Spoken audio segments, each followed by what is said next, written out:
John Lanier works with ambitious companies whose leadership aspires to harness their profit rainmaking potential. Private equity firms and their portfolio companies count on John's expertise, resulting in loyal customers, exceptional operations, and inspired teams. Welcome to the Inspiring Victory Show, where we help you double your business, double your impact, and change the world. And I'm very excited because today, as you heard, we have John Lanier. He has this amazing program called Profit Rainmaking, and he has a brand new book coming out relatively soon on the same topic.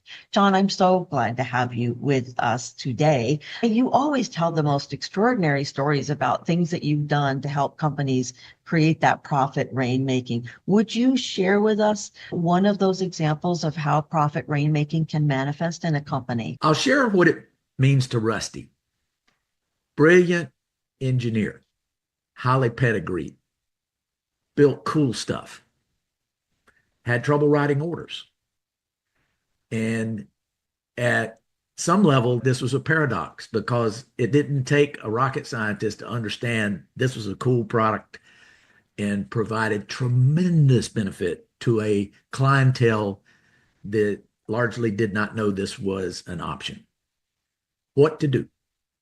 So as we were dissecting this, and it began with, what is our unique value proposition? And how do we say that in a very concise way? Because that's part of our messaging. Check that box, got it immediately. And look, as bright as Rusty is, he also reminds us of something, is that no single human being on earth knows everything about everything. That's why good teams are important, because they have specialties they bring to the table. We got the unique value proposition down. Next question, who are we calling on in these humongous companies? And the answer was, well, the purchasing agent, of course. And I said, why? Well, they write the orders. What kind of conversation do we have? Well, they always beat us up on price. Wonder why that is. And the answer is that in large companies, this is almost a universal truth. The people who vet vendors as approved vendors and those who write orders with those approved vendors are in different departments. And there's a reason for that, because the purchasing agents beat you up on price because they're incentivized to beat you up on price. They can't spell value typically. And if there ever was a valuable product, Rusty built it. So we reasoned that we should be in the CFO's office because the savings to the companies was simply off the scale huge. The price, and this is the only time I'll use the word price in this context, the price of Rusty's product was lost in rounding error compared to the benefit it drove for his customer base. Sounds like an exaggeration, but it's not. So when we got an audience with the right people and modeled, and we undersold and over-delivered, the benefit delivered in a quarter was what was modeled for a year run rate. That is to say, we'll be hitting this on a run rate 12 months from now, and we were delivering it in a quarter. Profit Rainmaking for Rusty's team entailed a revenue solution. How to communicate the right message to the right people with the right result. Now, Rusty's team was writing millions of dollars in incremental orders with millions of potential future orders awaiting them. This is profit rainmaking, Rusty style. Brilliant. I love that. All right. So how do we get more loyal customers? And can you tell me maybe somebody you worked with to help them on expanding those loyal customers? That's a great setup for a corollary to the point we just massaged. Oh, okay. And that's good. Our best prospects, you've heard this all before, our best prospects are existing customers, but they're also a marketing channel. So I'm going to try to more briefly address both points. Awesome. So when we are satisfying our customers on the initial reason they chose us, over somebody else. We have a gateway to a couple of things that untrained salespeople can easily overlook. One is, what else can I do for you? Well, what does that mean? So, well, you just told us we're performing. You know we're obsessed with getting better. But you may have a vendor who's not cutting the mustard. Fair warning, I punctuate my prose with colloquialisms. And you just I love that. I love it. You go. So I want to know what else I can do for them. And this is a situation where it could be something that we know how to do as a core competency, and we haven't had the opportunity before. But let's go down a different branch on the tree and say, we don't know how to do that. But one or two things can happen there.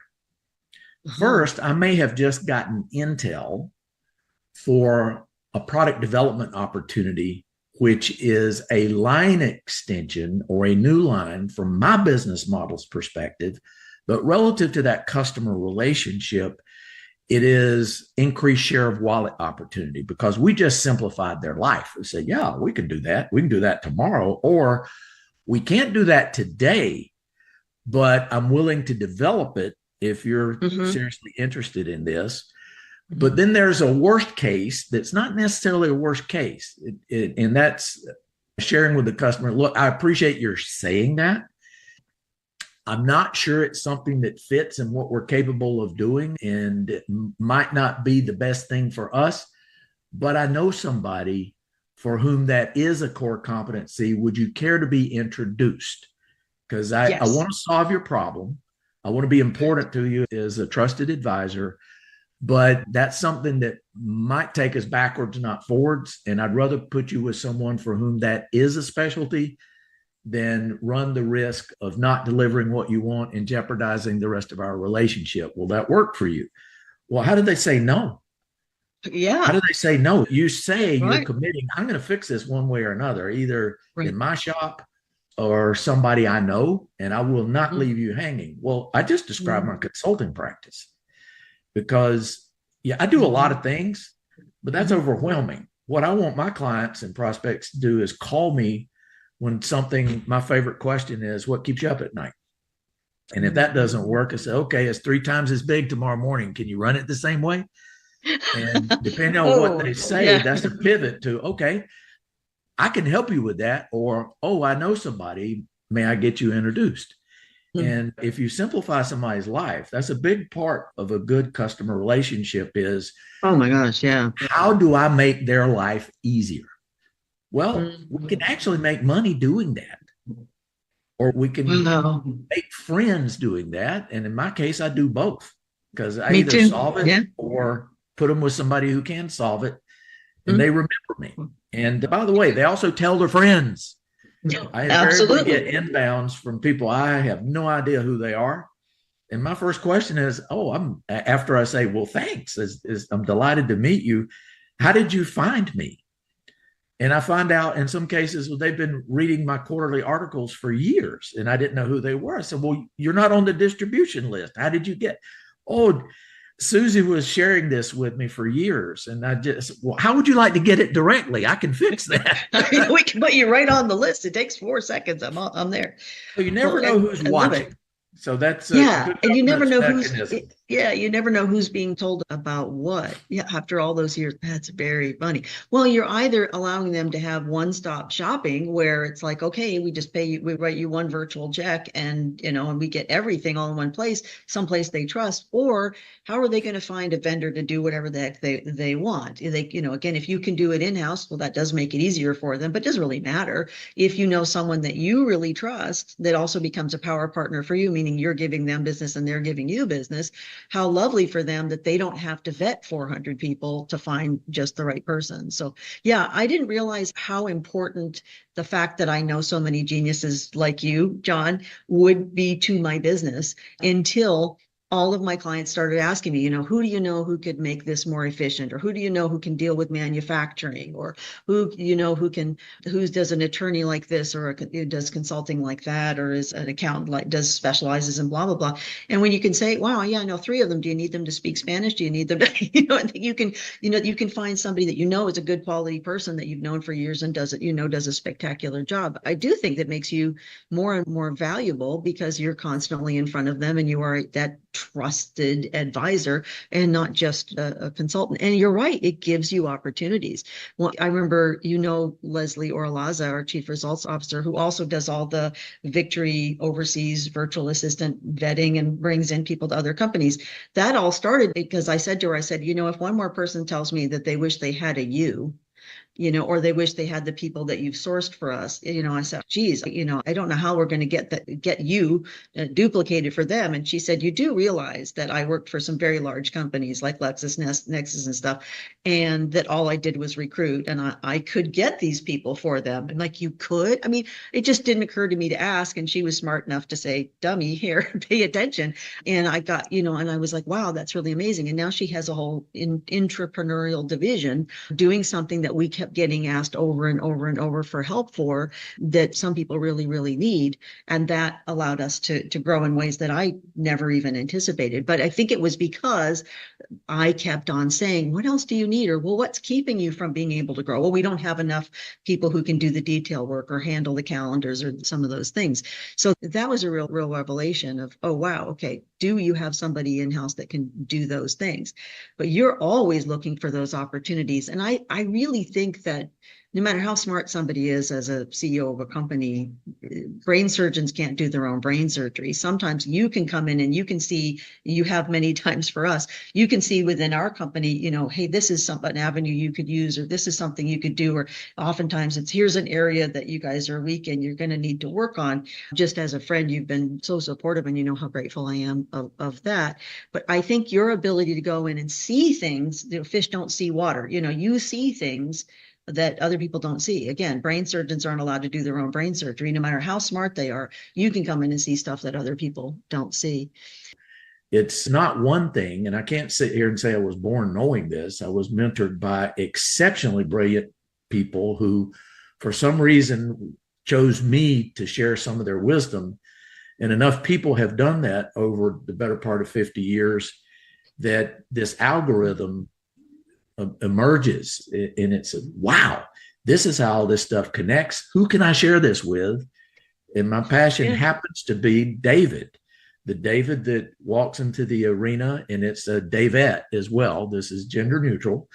2 daughters, and they are awesome. And I'm eager to see women exceed as I am men. So anybody who's interested in being the David walking into the arena with the Goliath, I'm after helping them choose the right stones for the right slingshot at the right target and do it over and over and over to prove that we can compete with anybody. So that's what makes me tick.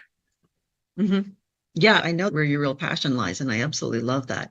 And you've done it over and over and over again. And I know you're the darling of many private equity firm because you can go in and help almost any company exceed the expectations that they might even have. So my question, aside from what we've already talked about, is how can a company, a mid-sized company typically, but how could any company, that David, going up against a Goliath, what is the number one thing that they need to do to be able to win? It's a very deep question. That's probably got a very complicated answer. I'll ask more questions as we go along. A really deep answer.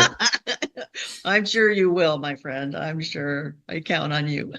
The number one thing I have learned, again, from the mentors who have molded the clay that I am into a vessel, is always look at yourself as a vendor from the customer's perspective. Always. And sometimes we get too busy and lose sight of that. And we can get nasty surprises because it begins and ends with what customers perceive as value. And I have more war stories than I can count about lessons there. But let me pull one in of a favorite CEO. this is a serial entrepreneur, incredibly successful. There are two industries. I'm going to figure out which one I want to invest my career in. Made his choice and has been eminently successful time after time after time. So he was one of my interview subjects for the book. And I said, what do you do that you think keeps you with a finger on the pulse of the customer? He said, I always visit my customers. I said, okay, tell me more. And I said, do you do it with the relationship manager? He said, nope. Some of us look at this as something GE calls skip level management. He said, I want to get raw, unfiltered data.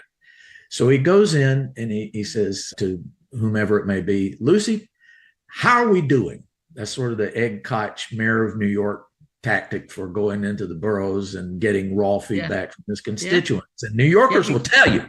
He did. He did. I got to meet him. He did while I was living there. Yeah, he would go and talk to everybody. What was the dynamic here? And he said, well, we tend to be pretty good at what we do. And the feedback is positive most of the time. Mm-hmm. And I said, well, what do you do with the positive feedback? He said, I tell them, I don't believe you. And it sort of stuns them. So what do you mean? We just told you we love you. He said, no, we can always do something better. What is it? And he's insistent on finding out how the good engine can become better. And it plays to one of my mantras is that excellence always improves. So he says, I am relentless. I am absolutely relentless about telling me how we can do it better because I want them to know they can tell me what I need to hear and I'll appreciate it. And I heard a very interesting description of this phenomenon recently. It's the difference between being nice and being kind. Huge difference. Kind when you tell the truth, and people who need to hear the truth appreciate the truth. Yep. Nice can get you in trouble because you're too close personally, and somebody feels that they may hurt your feelings. But his attitude about it, and you'd have to know him to appreciate this, is give me your best shot. I can take it. I'm asking for it. I need it. I need it to be better. And you have complete license to tell me my baby's ugly. And because I can work on that. I can work on that. Right. So those are the types of people I like to interact with. Is that, we're only as good as our last performance. And if we don't get the director's feedback, and the director's the customer, if we don't get the director's feedback, we may be setting ourselves up for failure because we delude ourselves by success. Success is highly addictive. And once we think we've nailed it, we think it's nailed forever. Couldn't be further from the truth. There isn't not a single original Dow 30 customer still in the Dow Jones Industrial Average. Not one. What does that tell you? Everybody's cheese moves.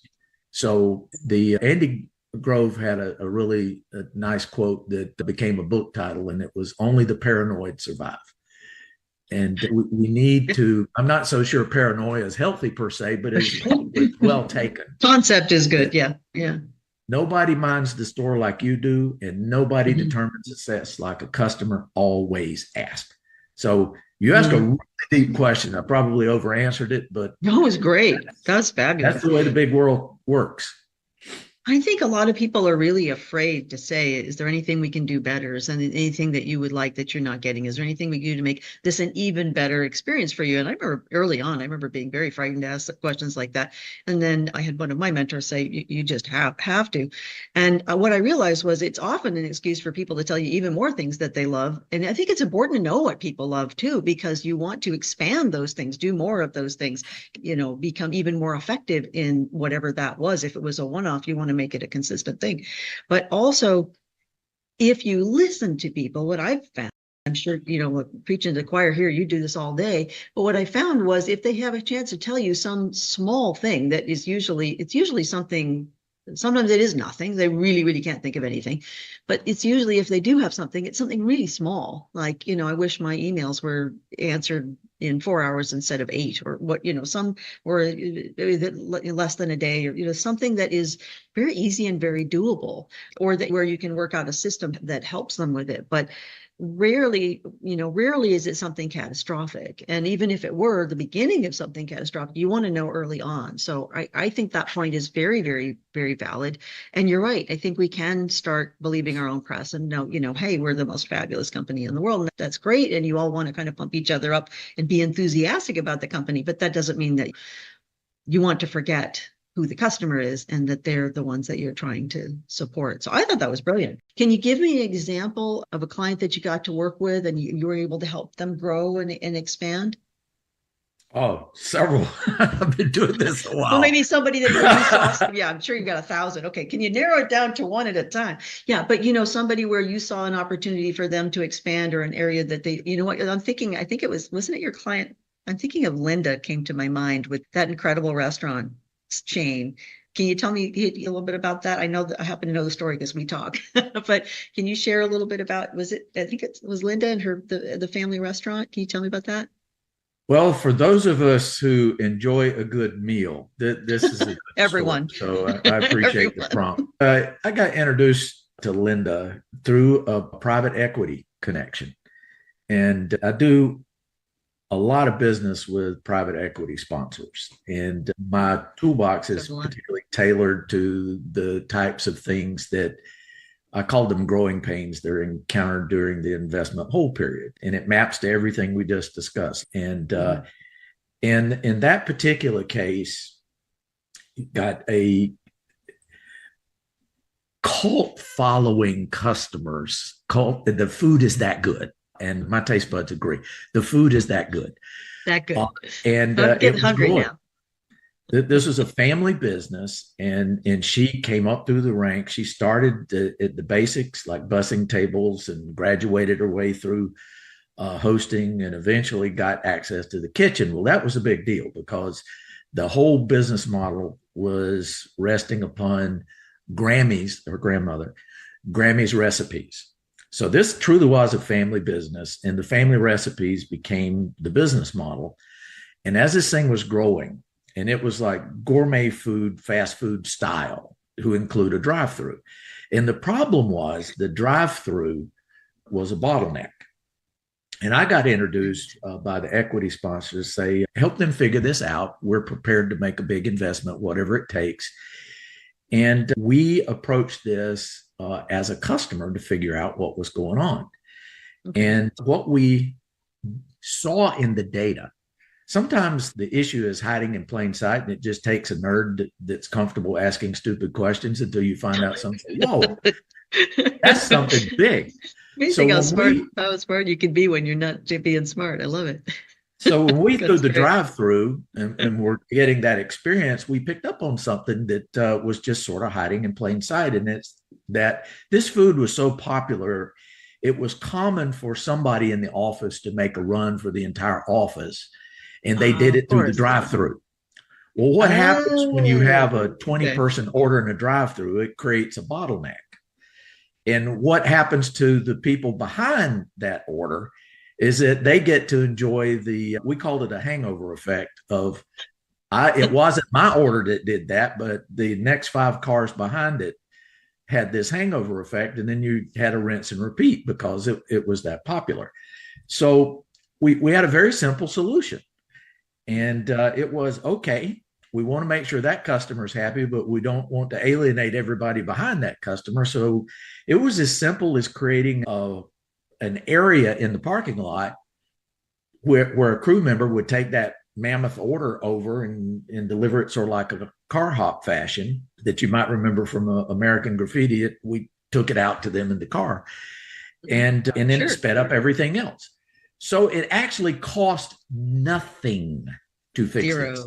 Nothing. Oh my gosh. But what I hadn't heard this part. That's amazing. Wow. Okay. So the customer satisfaction scores increased double digits. The drive-through speed increased double digits. It was like in the 20s and 30s for both of them. This is big stuff. That's a lot. It meant that the revenue obviously increased, and they had a solution going forward for the additional stores they opened up, and it's a multi-state type operation now. So what a magnificent business model that Linda has created. And you just can't help but know that Grammy's floating around on a cloud somewhere looking down and going, Good girl. Good girl. That's my granddaughter. That's my girl. That's my grandbaby right there. Mm-hmm, There you mm-hmm. go. And So still the best company's in food, good still the hands. best food in the world. And the Yeah. company's in really good hands. And they were, yeah, how lovely that you all got connected. And wonderful that, I mean, I just see so many consultants where the first solution is to throw ridiculous amounts of money at every problem, when sometimes it can cost, zero, or they had to paint a line or something or put up a post. I mean, basically nothing. I love that example. That is wonderful. That's wonderful. You're big on planning, which I find really interesting. And I think most people know that they should plan. They think they should plan. Planning's really important, but they don't. Tell me about what it is about planning that's important, what you should be looking for in terms of a plan that will make you as effective as possible. And I know you come into companies and you guarantee, within 2 days, we're going to come out with a plan. Everybody's going to be, holding hands and getting along by the end. And we will actually have that, that business plan, done, which you're the only person I know that can make that happen in 2 days. But what is it, if you're going to get your team together to make that happen? Tell me about what is important in planning. Why do we need to do it? And what should we be doing when we're doing those plans, which we probably would take 2 weeks to do, but you do in 2 days. But tell me about that process. I'm dying to know. Well, I'm a history buff. So one of my favorite history quotes is, I'm going to paraphrase it, but it's attributable to General Eisenhower, who became a president, obviously. And he said, planning is essential. Plans are worthless. Well, that's great. Intriguing, but you have to understand what it means. Yeah, what's it mean? You have a strategic intent of winning. Mm-hmm. We have to make money on a scalable, sustained business to have a dynamic business model. We need to know where we're going. And I know you like literature and theater. And I also inject Alice in Wonderland here. And the Cheshire Cat basically said, if you don't know where you're going, any path will get you there. So why do we plan? We have something in mind we want to do. So I'm going to call that strategic intent. And you need to plan towards strategic intent, but you also need to recognize you plan based on assumptions.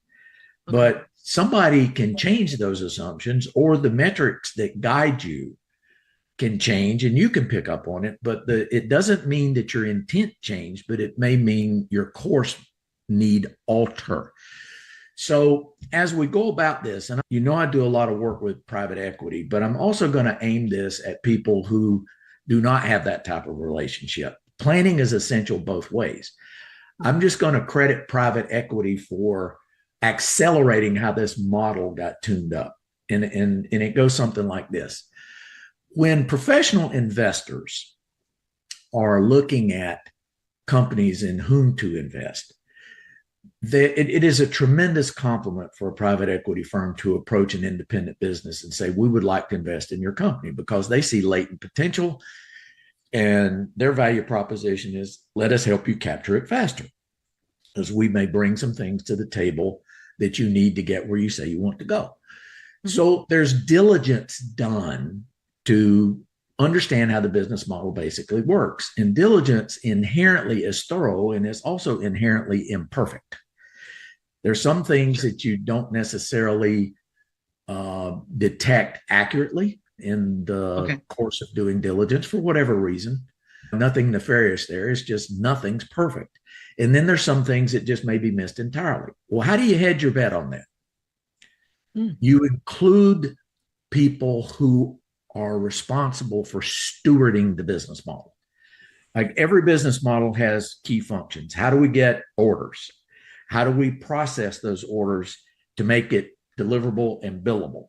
What are the support functions? And you tend to, in a typical business, you got somewhere between a half dozen and a dozen people, and they are functional leaders. Well, let's include them in this conversation. Why? Because one, they have perspective, and that perspective often reveals things that were not sufficiently accurate in diligence or missed entirely. So now we have a pool of knowledge that is better than the diligence accomplished per se. And when those same people who they built the business model, so they're stewarding it for the next iteration. And you say, relative to strategic intent here, What are our priorities? So you come in with some ideas, but you say, what do you think about this? Well, I hear you, but we need to do this first. Oh, why do you say that? And you may get something foundational to capacity to be able, let's say you wrote a lot of orders, but you couldn't produce them. That comment may have addressed a bottleneck in the exceptional operations piece that said, we need to do this either before or concurrent with amping up the orders so we don't hurt our existing customer relationships and we can actually capture new ones the right way. So you tend to come out with the following. You come out with a rationalized set of manageable priorities behind which the team rallies. And if the team responsible for stewarding the rainmaking, the profit rainmaking, has participated in the planning session and their issues have been acknowledged, it doesn't mean they're going to be accepted wholesale. There's some discussion that refines things, but the point is they contributed to a better solution. And because they, in effect, co-authored that better solution, you get something that is unfortunately all too often underestimated in trying to win. And that is change management. Change management.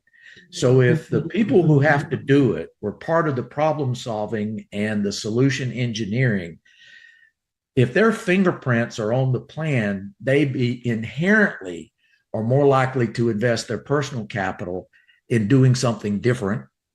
And they are change agents and protagonists for the people who look to them for signals about, is this okay for me to buy into and take this risk? This is different. Well, I trust them. They're my boss. They're my leader. They're my team leader. If you remember the Life cereal commercial, give it to Mikey. Mikey hates everything. And then when Mikey eats it, everybody's got to have it because, well, if Mikey hates it, then, if Mikey likes it, something to this. If Mikey likes it, it's got to be fantastic. Oh, God, that was a long time Forget ago. the fact that it's nutritious and it's okay. But, it's sort of that phenomenon, getting other people to buy into something for their reasons it is so important and is too easily overlooked.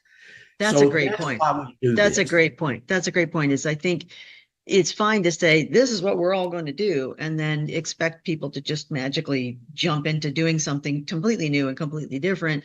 But you're right. The more they can buy into the process, feel a part of it, and feel like their concerns are at least heard, even if they can't every single one of them be addressed. I am so incredibly honored to have you as a part of the Inspiring Victory tribe at the Inspiring Victory Show.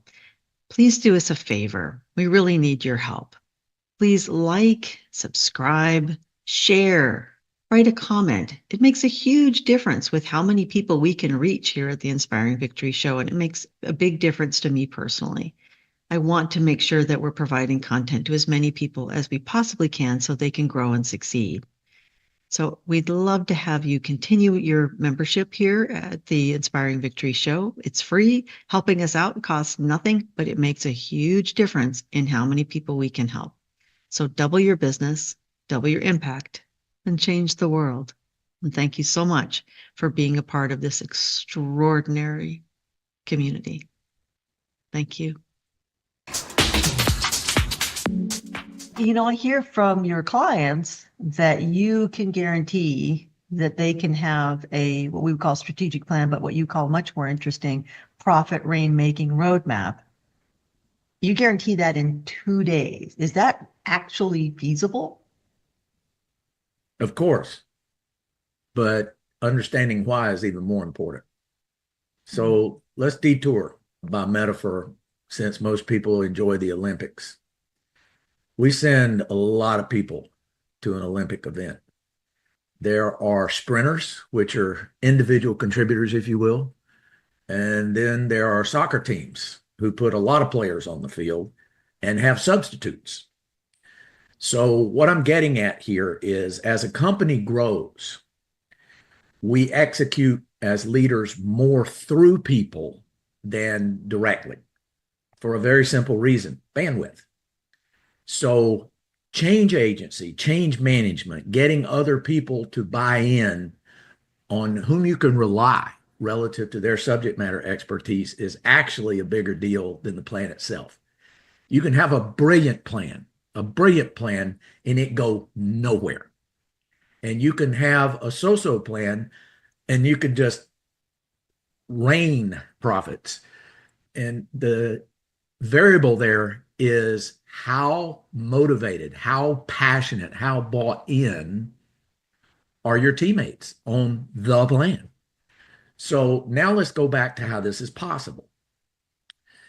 Well, if your profit rainmaking roadmap is designed to do just that, you have to prepare before you go off site to think about anything. And the first step is who should participate, because we have homework, and that we give some direction in context. We solicit feedback, we package it because we're going to use it. And when we get to the offsite, it's very structured discussions. And what typically happens, like typically 100% of the time, you get more great ideas from your team than you could possibly concurrently execute. And that's a two-edged sword.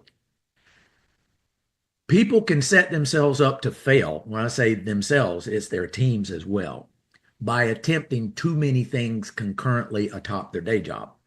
So what we do with those many things, I call them the worthy many, is we use some decisioning techniques to distill it down to the vital few.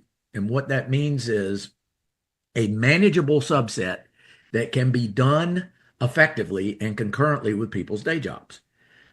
What happened to the rest of the things? They're still there. But when we finish something, we should take time to celebrate, catch our breath, take a look at the list and see, okay, is number 4, if we were trying 3 things, is number 4 still number 4? Or is number 7 now number 4? Or is number 5 even relevant now? And there may be a new thing to pop up, which is to say this is dynamic.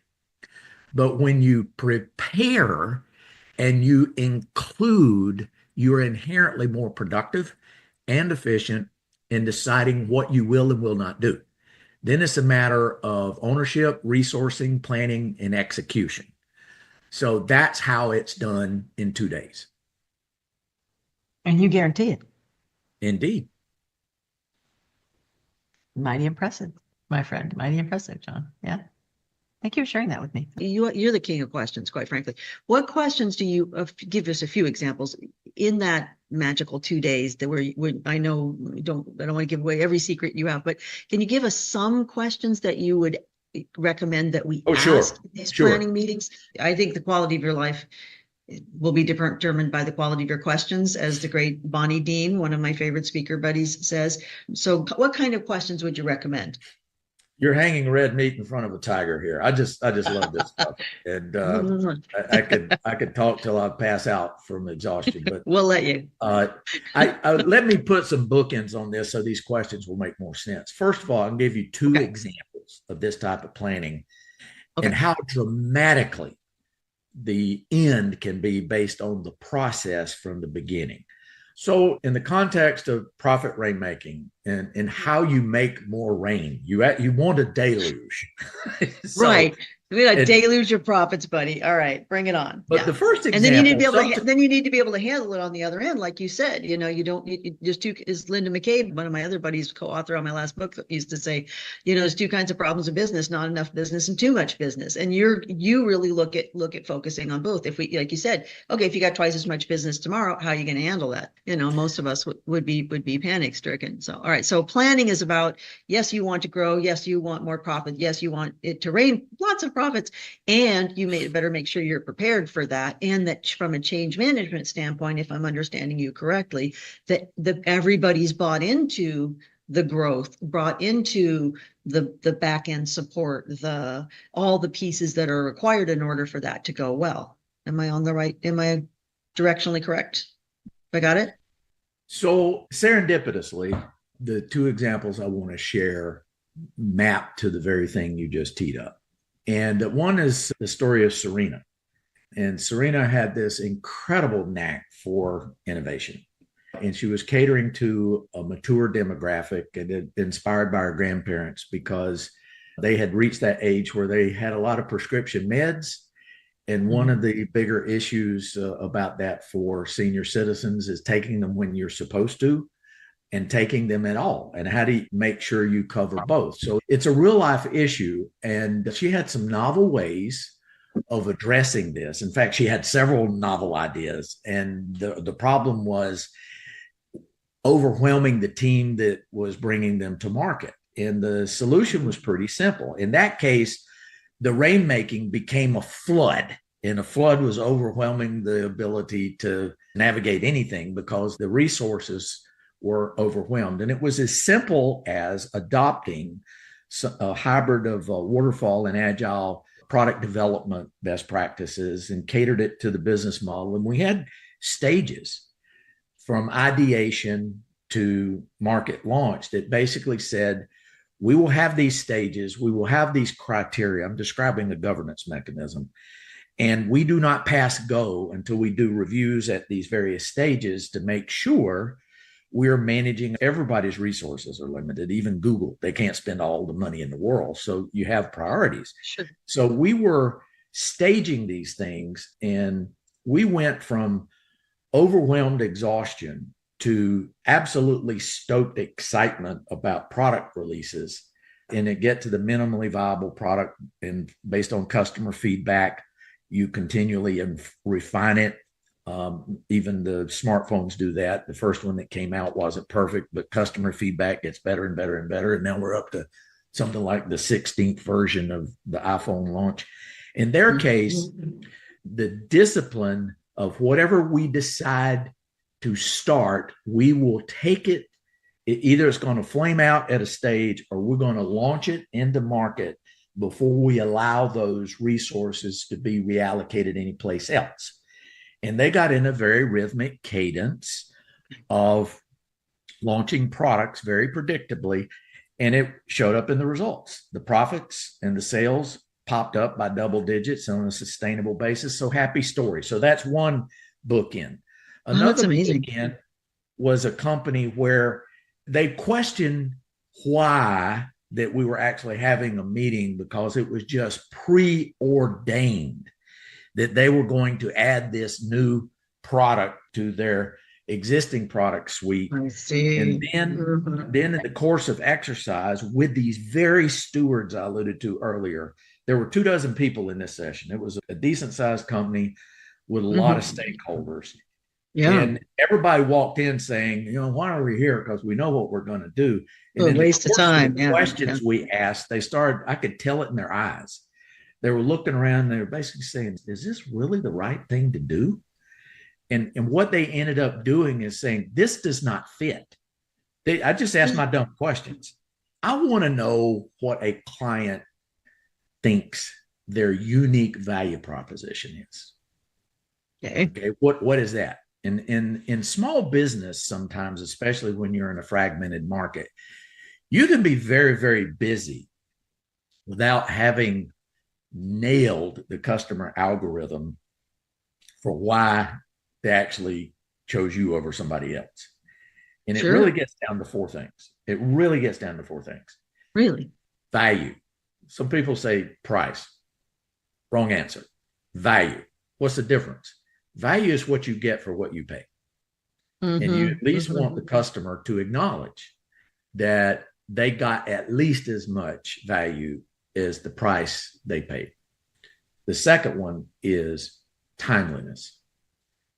I said I wanted it by Friday, not next Friday, this Friday. Can you do it? The third one, these aren't in order. They change for customers, but I'm giving you four that you can bet the farm on. Quality. Does it do what you said it would do? Is it durable? Judy and I have been married 44 years. The first washer dryer set we bought was Maytag. It lasted 25 years and several moves. We, in the next 20 years, have bought at least 3 sets. What does that tell you? The quality is terrible.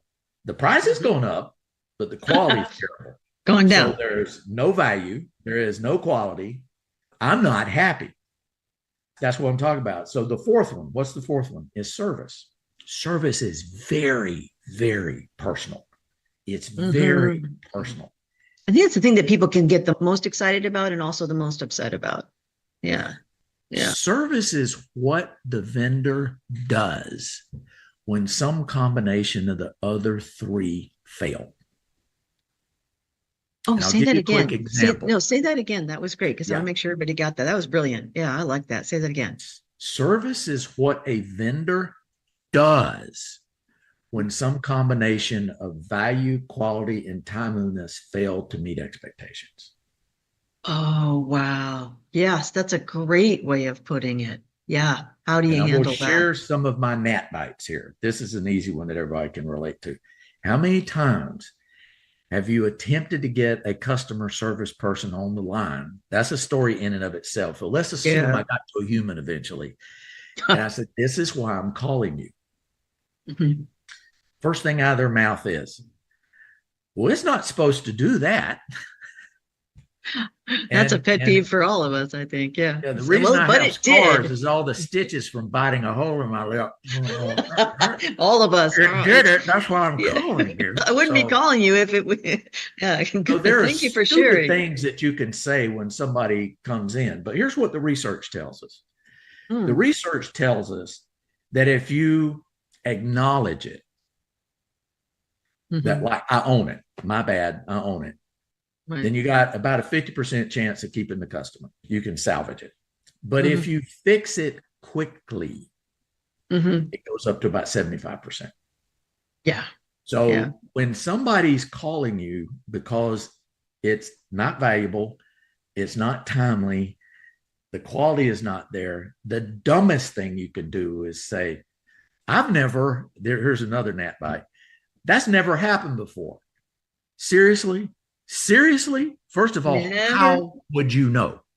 Yeah, exactly. Are you tracking these data? You're not helping me. You're not making me feel better. Your primary job is to make me feel better and to feel like you're going to do something about it. But yeah, shock is not an appropriate response. Yeah, that's really now we'll get back to answering your questions. So yeah, the good answers. What's your unique value proposition?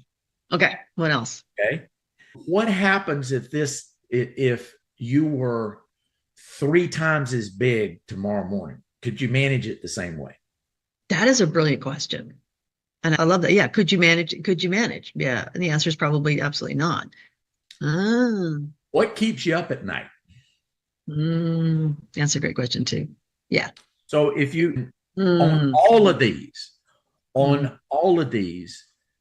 the objective is for the leadership team stewarding the business model. Either they just want to grow independently forever. Okay, fine.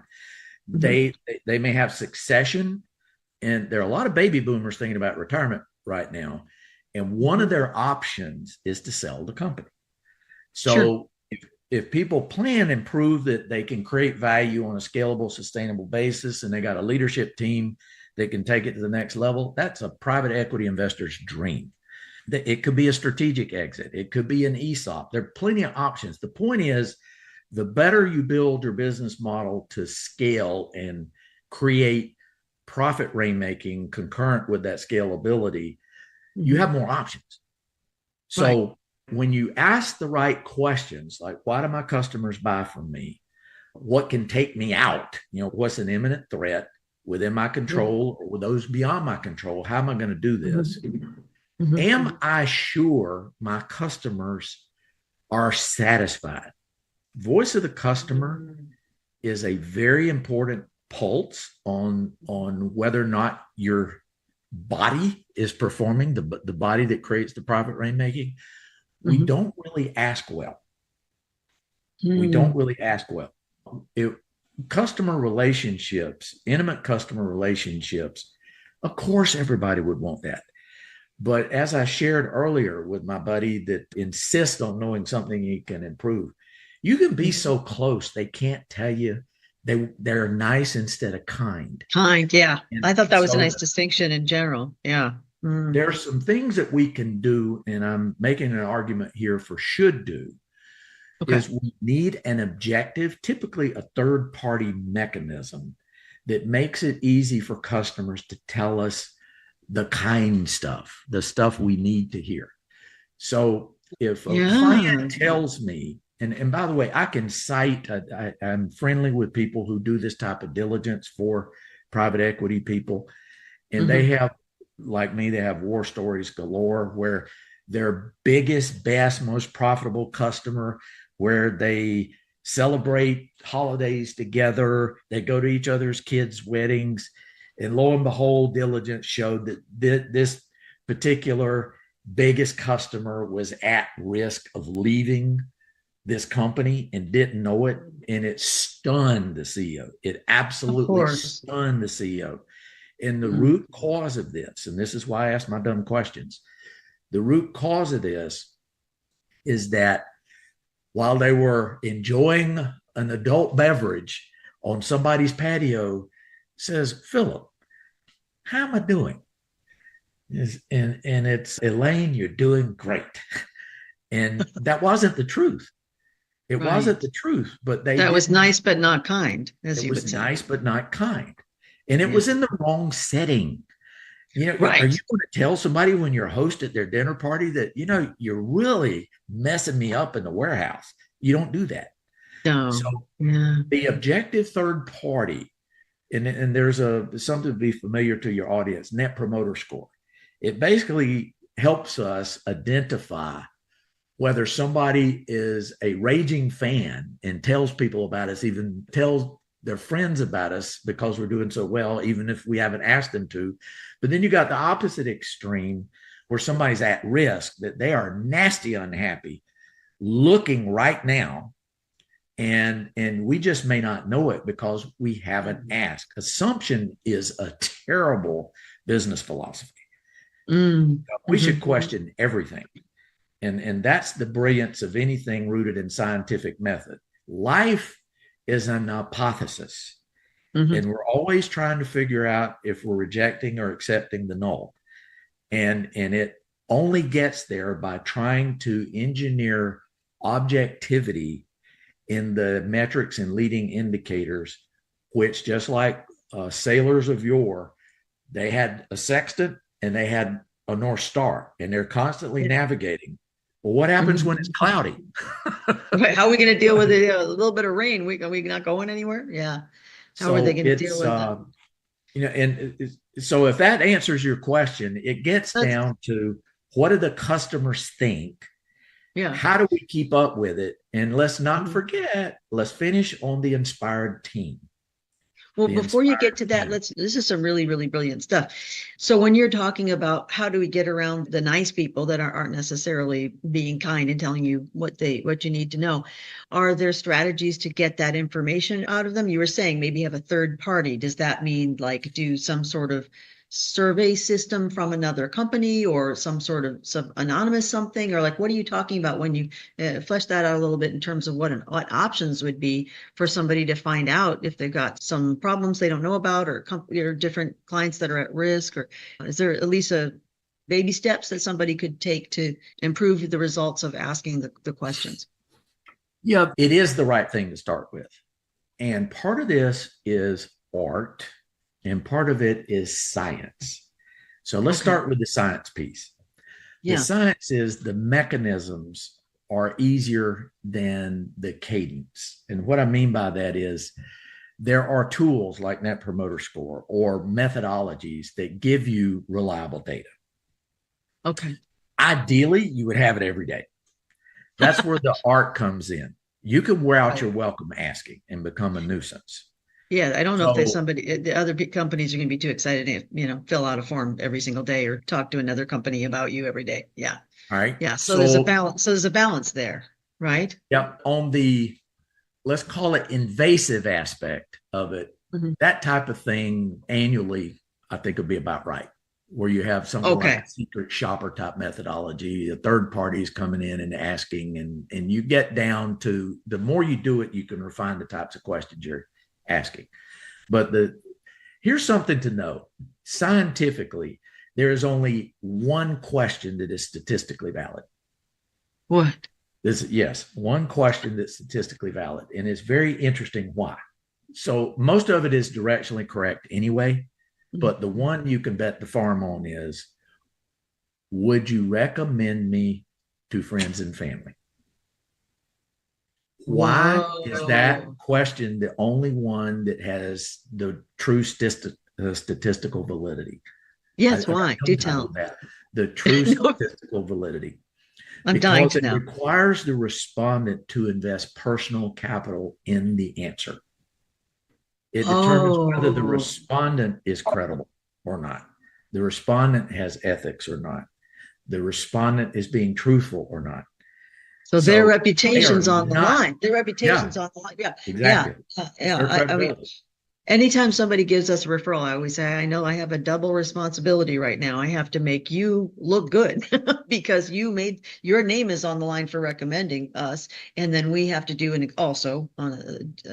an extraordinary job for these people that you put your name on the line for, and that we put our name on the line for as well. But yeah, I know, people tend to forget that referral comes at an emotional cost for the referrer, and that can go well for them, but they also can have a fear that it doesn't. So that is, I guess, what makes it such a powerful and extraordinary question. Oh, absolutely love that. Thanks again for being with us, John. I'm so grateful for your energy, your time, your thoughts. Again, I think you're just this content machine with this never-ending stream of amazing ideas that help businesses to be more profitable and more successful. And I'm so honored that you would take the time. I learn something from you every time I talk to you. And for you at home, sitting, watching this, I'm so glad that you are having a chance to learn from John and from our other wonderful guests. Thank you for being a part of the Inspiring Victory Show tribe, and for lifting everybody else up. They want to lift you up and make you more successful too. So do something brave every day and go out and double your business, double your impact, change the world. Thank you for joining us. And John, thank you for being here. My pleasure.